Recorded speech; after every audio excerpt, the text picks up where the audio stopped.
Just like there are two sides to the coin, there are also two sides to Sibongiseni Mthethwa.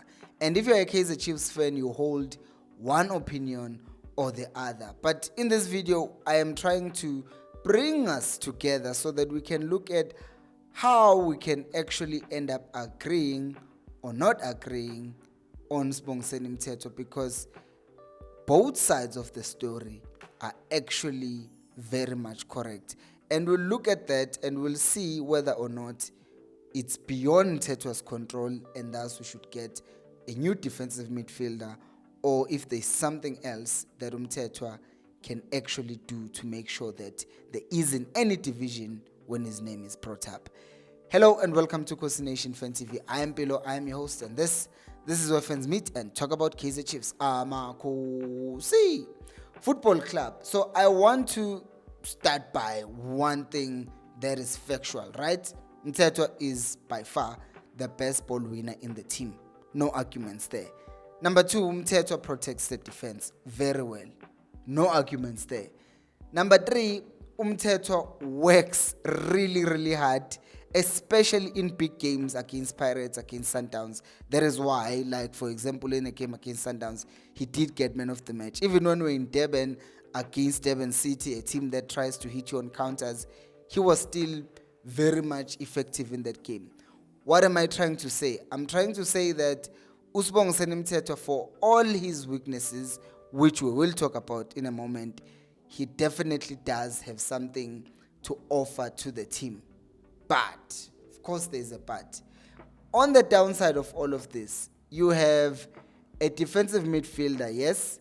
We have a defensive midfielder who, number one, struggles a lot with losing passes, right? Because he fails to, pass the ball. He will lose the ball and people will get frustrated. Like, I'm talking about immediately after winning the ball back, he will lose it.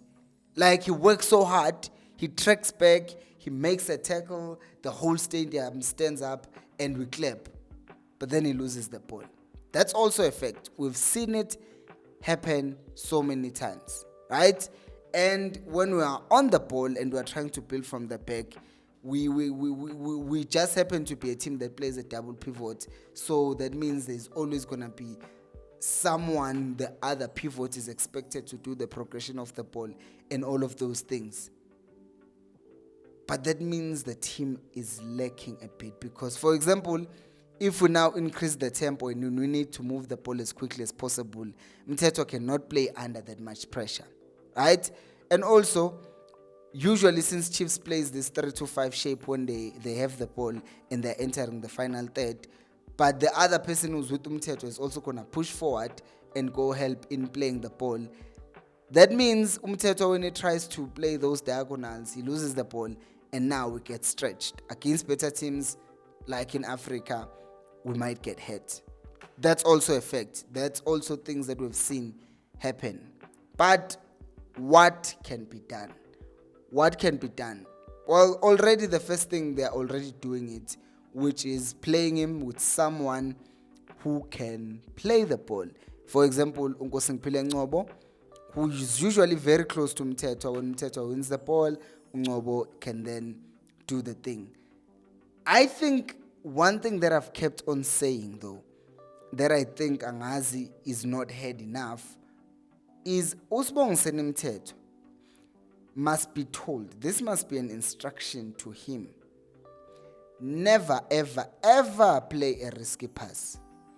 When Mthethwa wins the ball, the center backs split or they just fall back, give him options. He should be the only player or one of the main players who's allowed to rotate the ball back. I have said this and I will keep on saying it. There is nothing wrong with playing a sideways pass. There is nothing wrong with playing a back pass. Because I would rather have a player who is making back passes than someone who's forcing a forward pass only for that ball to be lost and now we have to defend. Do you understand? So this thing of fans demanding that Mthethwa plays forward passes all the time, while we clearly see that that's not his greatest strength, is going to cost him his confidence, because he's going to keep on attempting those forward passes, lose the ball, get booed, try to play a back pass, get booed, get the ball, try to play it forward, lose it, get booed. So now, which one is he supposed to do? Let him do the simplest thing that he can do.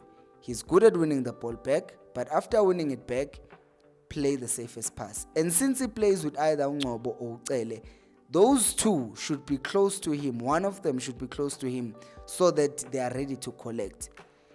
If it's not just the 8, the person who's playing with him, who drops deep to help him after he wins the ball, Mthethwa should drop to collect the ball.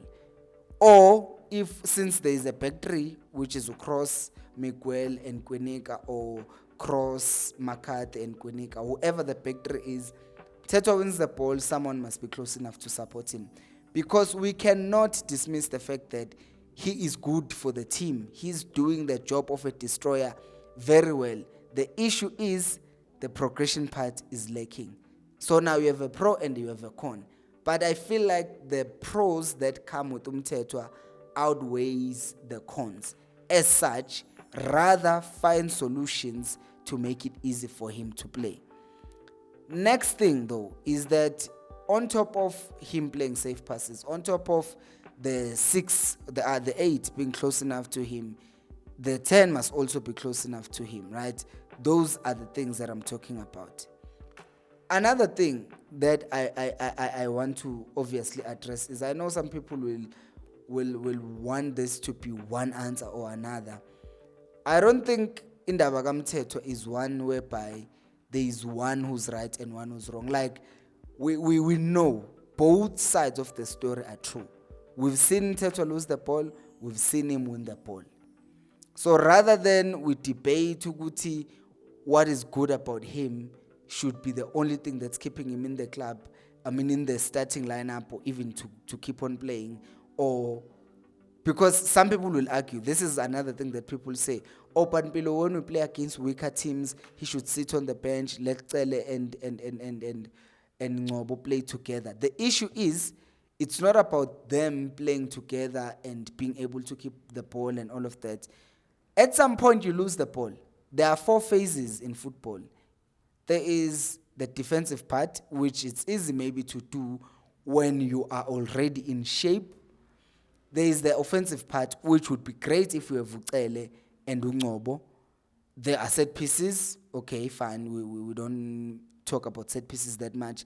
But the most dangerous phase in football right now, in the current environment, and the one that has been hurting Chiefs the most, is the transition part. Because we play against teams that are playing a low block, and then we lose the ball. Someone has to stop the transition from happening. And this is what Hay has been doing with Oaks.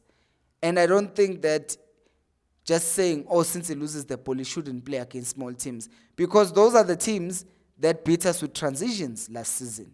Those are the teams that did the same thing 2 seasons back and 3 seasons back. So you need someone who's going to literally break play and stop the other teams from playing. Because people keep on saying the best way to defend is to attack. You don't keep the ball for a full 90 minutes. Even prime Barcelona, prime Spain, they never kept the ball for 90 minutes. There's going to be moments when we lose the ball. What then? So I will reiterate. Mthethwa is good defending and all of that, but is not great at keeping the ball. But I believe there's room for improvement. I believe he can do much, much better. But what do you guys think? Do let me know down on the comment section below. Thank you so much for watching, and until next time, remember, equals Alpelumoy.